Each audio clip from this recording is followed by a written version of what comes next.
حضرت آدم علیہ السلام کا واقعہ۔ اللہ تعالیٰ نے زمین اور آسمان اور دوسری تمام اشیاء اور موجودات کو صرف 6 دن کے اندر تخلیق فرمایا ہے، اس عالم کے دنوں کے حساب سے جس کا ایک دن دنیا کے 1000 سال کے برابر ہے۔ اللہ تعالیٰ اس چیز پر قادر ہے کہ وہ پلک جھپکنے میں یا اس سے بھی کم مدت میں پوری کائنات کو تخلیق فرماتا، لیکن اس میں ہمارے لیے درس ہے کہ انسان کو بہت سارے کاموں میں صبر و تحمل سے کام لینا چاہیے۔ سب سے پہلی چیز جس کو خدا نے تخلیق کیا وہ قلم ہے، اور ہر وہ چیز جس کا اس دنیا میں ہونا ضروری تھا قلم کے ذریعے اس کو ثبت کیا گیا ہے۔ اس دن سے لے کر زمین و آسمان کی خلقت تک 6000 سال گزر گئے تھے۔ اللہ تعالیٰ نے ہر آسمان میں ایک نور کو وجود میں لایا اور اس نور سے بے شمار فرشتوں کو پیدا فرمایا جو ہمیشہ خدا کی تسبیح کرتے ہیں اور ایک لمحے کے لیے بھی خدا کی یاد سے غافل نہیں رہتے ہیں۔ اللہ تعالیٰ نے زمین کو پانی کے ذریعے وجود میں لایا، ہوا کو حکم ہوا کہ وہ زمین پر دوڑیں اور سورج کو حکم ہوا کہ وہ اپنی تپش اور کرنیں زمین پر چھوڑیں۔ خدا نے جن اور پریوں کو آگ اور دھوئیں سے پیدا کیا ہے۔ اس وقت دنیا پریوں سے بھر گئی تھی، ان میں سے بعض فاسق اور بدکار ہو گئے۔ جنات بدکاری میں اتنے آگے گئے کہ ہر جگہ فساد پھیلانے لگے۔ تب اللہ تعالیٰ نے جبرائیل علیہ السلام اور ملائکہ کو حکم دیا کہ وہ زمین پر اترے اور اس کو جنات سے پاک کریں۔ ملائکہ نے تمام جنات کو قتل کیا اور زمین کو مکمل ان کے شر سے پاک کیا۔ ایسی ہی ایک خون ریز لڑائی کے دوران فرشتوں کو ایک ویرانے میں جنات کا ایک معصوم سا بچہ روتا ہوا ملا۔ اس کے والدین شاید جنات کی جنگ میں کام آ چکے تھے۔ فرشتوں کو اس معصوم صورت جن بچے پر ترس آ گیا، چنانچہ اللہ تعالیٰ کی اجازت سے فرشتے اس بچے کو آسمانوں پر لے آئے۔ چونکہ شیطان عالم تھا اس لیے اسے قتل نہیں کیا گیا اور خدا کے حکم کی تعمیل کرتے ہوئے اسے چوتھے آسمان پر لے جایا گیا۔ اللہ تعالیٰ نے عزازیل کو جنات کی جنس سے پیدا کیا ہے۔ عزازیل ابلیس اول کا نام ہے۔ جیسا کہ شیطان عالم تھا اور وہ بخوبی جانتا تھا کہ اللہ تعالیٰ علم کو اپنے خاص بندوں کے علاوہ کسی کو عطا نہیں کرتا ہے، اس لیے شیطان نے اتنی عبادت کو خدا کے لیے انجام دیا کہ خزائن علم الہی تک رسائی حاصل کی۔ روایت میں ہے کہ شیطان نے ایک رکوع کو 7000 سال میں انجام دیا اور ایک سجدے کو 6000 سال طول دیا۔ خدا نے اسے 2 پر عطا کیے تاکہ آسمانوں میں پرواز کرے اور ہر آسمان میں 1000 سال عبادت کرے، یہاں تک کہ عرش الہی کے قریب پہنچا اور 6000 سال اللہ کی عبادت میں مشغول ہوا۔ اس کے بعد خدا سے اپنی حاجت طلب کی اور کہا، اے میرے پروردگار، مجھے لوح محفوظ سے مطلع فرما۔ شیطان جب لوح محفوظ سے مطلع ہوا تو اس کی نظر سے یہ عبارت گزری جس میں لکھا ہوا تھا، خدا کا ایک بندہ ہے جو خدا کے لیے 300,000 سال عبادت کرے گا اور آخر میں ایک سجدہ انجام نہ دینے سے کافر ہو جائے گا، اس کی عبادت قبول نہیں کی جائے گی، اس کا نام ابلیس رکھا جائے گا اور خدا کے حکم سے بارگاہ ایزدی سے ذلت اور خواری کے ساتھ نکالا جائے گا۔ عزازیل نے کہا، کتنا نافرمان ہے یہ بندہ۔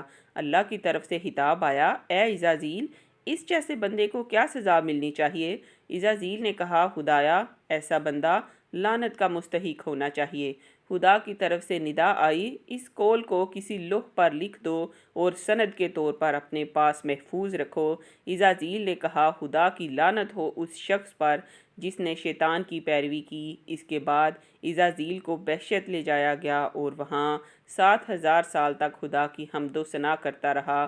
آخر اس مقام تک جا پہنچا کہ نور سے بنے ہوئے ممبر پر بیٹھ کر فرشتوں کو توحید اور خدا پرستی کا درس دینے لگا۔ جبرائیل، میکائیل اور عزرائیل سب ممبر کے نیچے بیٹھ کر اس کی وعظ اور نصیحت سن رہے تھے۔ وہ عبادت کی وجہ سے سلطان اور طاؤس ملائکہ کہلانے لگا اور عمل کے نتیجے میں اسے حسن نوازا گیا۔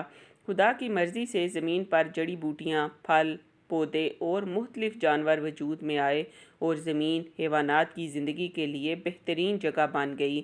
خدا کی حکمت یہ تھی کہ ملائکہ شیطان کی منافقت سے باخبر رہے۔ اللہ تعالیٰ نے آدم علیہ السلام کی خلقت کا ارادہ کیا اور فرشتوں سے کہا، میں زمین میں اپنا خلیفہ اور جانشین بنانے والا ہوں جو تمہاری جنات اور پریوں کی جنس سے نہیں ہوگا۔ میں اسے خاک اور پانی سے تخلیق کر کے زمین پر حاکم بناؤں گا۔ ملائکہ نے کہا، کیا تو زمین میں ایسے شخص کو خلیفہ اور نائب بنانا چاہتا ہے جو فساد پھیلائے اور خون بہائے، جیسا کہ اس سے پہلے جن اور پریوں میں سے بعض نے یہ کام انجام دیا ہے؟ حالانکہ ہم تیری حمد کے ساتھ تسبیح بھی بیان کرتے اور تیری پاکی بھی بیان کرتے ہیں۔ خدا کی طرف سے ندا آئی، میں جو کچھ جانتا ہوں وہ تم نہیں جانتے۔ فرشتوں نے کہا، بے شک تو بڑے علم اور حکمت والا ہے۔ پھر خدا نے جبرائیل علیہ السلام سے کہا، ایک مٹھی خاک زمین سے اٹھا کر میرے پاس لے آؤ۔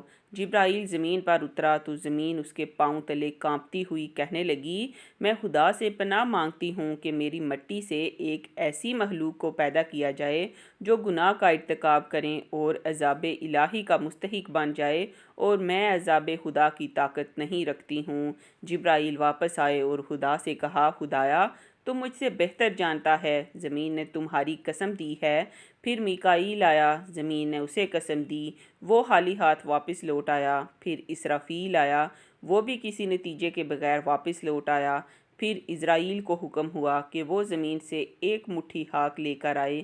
اسرائیل زمین پر آیا، زمین نے اسے بھی قسم دی۔ اسرائیل نے کہا، تو اس کی قسم دلاتی ہو جس نے مجھے تیرے پاس بھیجا ہے، اور وہ ہر چیز کے بارے میں علم رکھتا ہے، میں اس کی طرف سے مامور ہوں۔ اسرائیل نے ہاتھ آگے بڑھایا اور زمین کے ہر گوشے سے ایک مٹھی مٹی اٹھائی اور کہا، اے اللہ، آپ ہر چیز کا علم رکھتے ہیں، میں یہ مٹی لایا ہوں۔ زمین نے جو قسم دی تھی اس کو میں نے قبول نہیں کیا، کیونکہ آپ کا حکم واجب تھا۔ خدا کی طرف سے خطاب آیا، اب تم زمین پر مسلط ہو گئے، میں اس خاک سے اپنا خلیفہ بناؤں گا اور تم کو اس پر مسلط کروں گا۔ جب بھی میرا امر ہوگا اس کی روح کو قبض کیا جائے گا۔ اسرائیل نے کہا، خدایا تیرے بندے مجھے اپنا دشمن ٹھہرا دیں گے۔ اللہ کا خطاب آیا، اس بات کی پرواہ نہ کرنا، ہر ایک کو کسی نہ کسی چیز میں مبتلا کر دوں گا تاکہ کوئی بھی تمہیں اپنا دشمن نہ ٹھہرائے۔ کوئی زیادہ کھانے کو موت کا سبب سمجھے گا، کوئی شہود پرستی کو، کوئی منصب اور کرسی کو، کوئی پیٹ کے درد کو، کوئی بہار کو، کوئی غرق ہو جائے گا اور کوئی جنگ میں مر جائے گا۔ سب کا یہی خیال ہوگا کہ اپنی بے احتیاطی اور غلطی کی وجہ سے موت کا شکار ہو گیا ہے، اور کسی کو تم سے کوئی دشمنی نہیں ہوگی۔ اب خدا کی طرف سے ملائکہ کو یہ حکم ملا کہ وہ مخلوط مٹی کو مکہ اور طائف کے درمیان لے آئیں۔ آسمان پر بادل نظر آئے اور مخلوط مٹی پر رحمت کی بارش شروع ہو گئی۔ مٹی نرم ہو گئی اور گارا اور خمیر بن گئی اور ٹھوس شکل اختیار کر گئی، اور 2 سال میں وہ شکل اختیار کر گئی جیسا خدا نے چاہا تھا، اور ایک طولانی مدت تک دنیا کے دنوں کے حساب سے وہاں پڑا رہا۔ کہا جاتا ہے کہ ایک دن عزازیل 70,000 فرشتوں کے ہمراہ وہاں سے گزر رہا تھا تو آدم کے پتلے کو دیکھا۔ عزازیل اس میں داخل ہو گیا اور اس کی دوسری جانب سے باہر آیا اور کہا، یہ کیا ہے؟ کیا یہ خدا کا خلیفہ بننا چاہتا ہے؟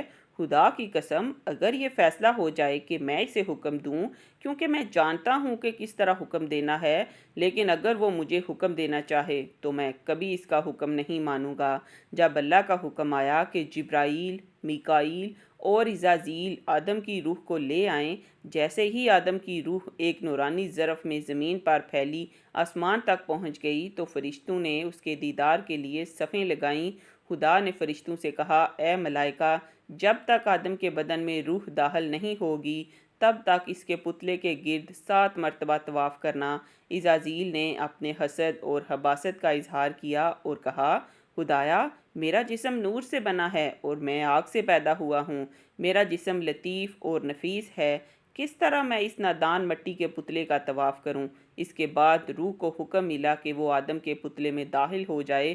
روح آدم کے پتلے میں داخل ہو گئی تو آدم کے پتلے نے گوشت، ہڈی، رگیں اور انسانی بدن شکل اختیار کیا۔ آدم نے زمین پر پاؤں رکھ کر اٹھنا چاہا تو فرشتوں نے کہا،